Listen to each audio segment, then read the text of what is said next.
Hey everyone, welcome back to CK Cycles.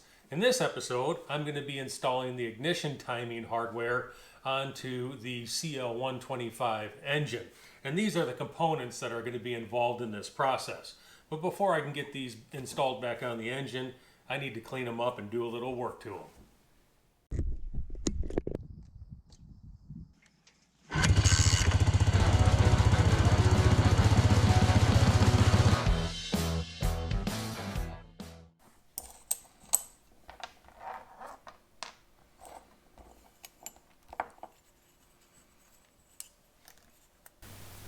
First thing I did was to remove the old gasket from the timing cover. I scraped it a little bit with my razor blade, and then I took it over to my bench onto my stone with some sandpaper on it and just really kind of cleaned up the mating surface there nicely. Next, I removed the old O-ring off of the base bracket for the timing system here, and also popped out the old seal for replacement.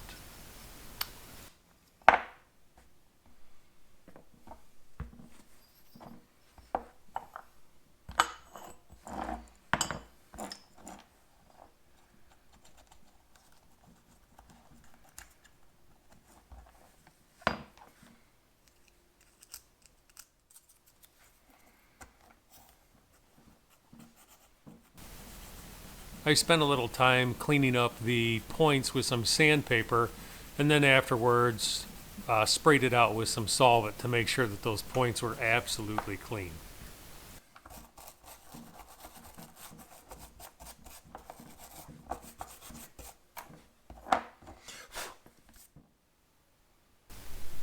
Next, I lubricated the oil seal so that this bracket would slide over the camshaft nicely. And then I installed the new O-ring on the back of the bracket. I also smeared a little bit of oil on this to help with installation.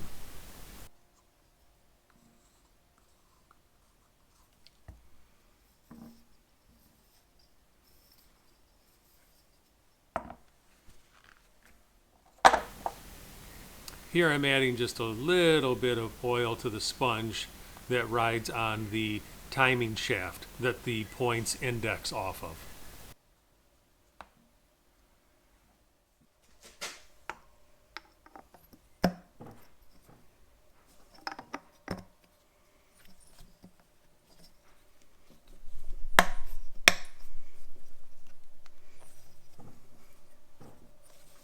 And now it's time to get everything installed.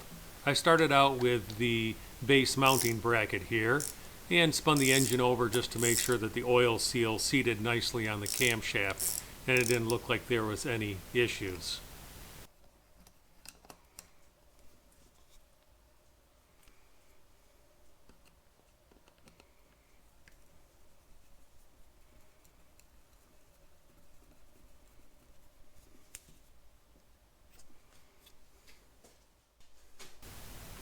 Next, I'm going to install the advance mechanism, making sure that the pin aligns with the slot on the mechanism and that everything feels good.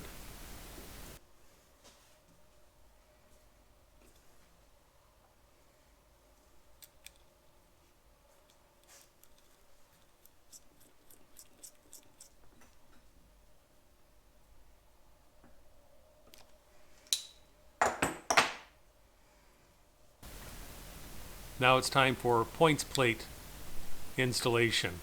I put a line on the points plate that approximately lined up with the screw hole for the timing cover, and that just helps me get an initial position here for the points plate.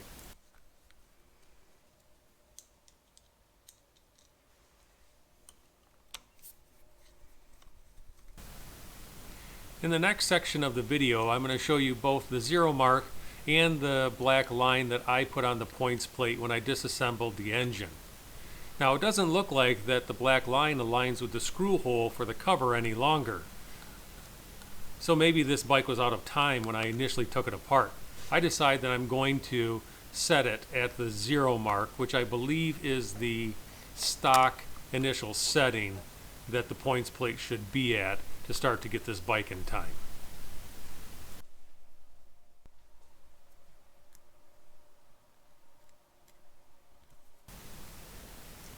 Next, I'm going to set the points gap. So I'm going to move the camshaft so that the lobe is pushing on the points bracket and the points open up as far as they possibly can. From here, I am going to use a feeler gauge and make sure that the points gap is 0.35 millimeters. And this point gap, as originally set, felt pretty good. Next, I'm moving on to actually setting the timing. I'm going to use a 9-volt battery with one lead from the battery going up and clamping onto the points themselves. The other lead on the battery I will clamp on my testing light here and then place my testing light in the block of the engine to ground it. This essentially should complete a circuit as long as the points are closed and the light should be on. At this point, I will slowly start to rotate the flywheel counterclockwise using my opposite hand to apply some pressure so that when I get towards the F mark, it does not skip ahead. I slowly move the flywheel until I reach the F mark, and when I reach the F mark, the light should turn off if my timing is set correctly. Let's do that again. The light is on, the points are closed. I slowly turn the flywheel to the F mark, the points just start to open, and the light turns off. If the timing is set correctly, this is what should happen. If not, I would have to loosen the timing plate here and rotate the plate until I achieve the goal of the light just turning off as the flywheel hits the F mark.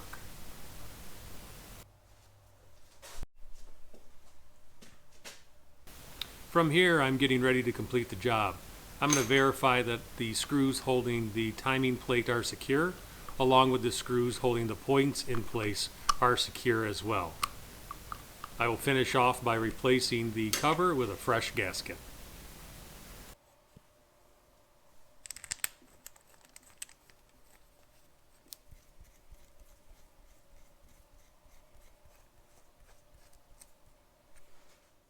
Alright everyone, and with that, I have initially set the ignition timing on the CL125 engine. I'll try and do a little bit more fine-tuning once I get it running with my timing light and really get that ignition timing dialed in. So this is Chris for CK Cycles. Thanks for watching. We'll see you later.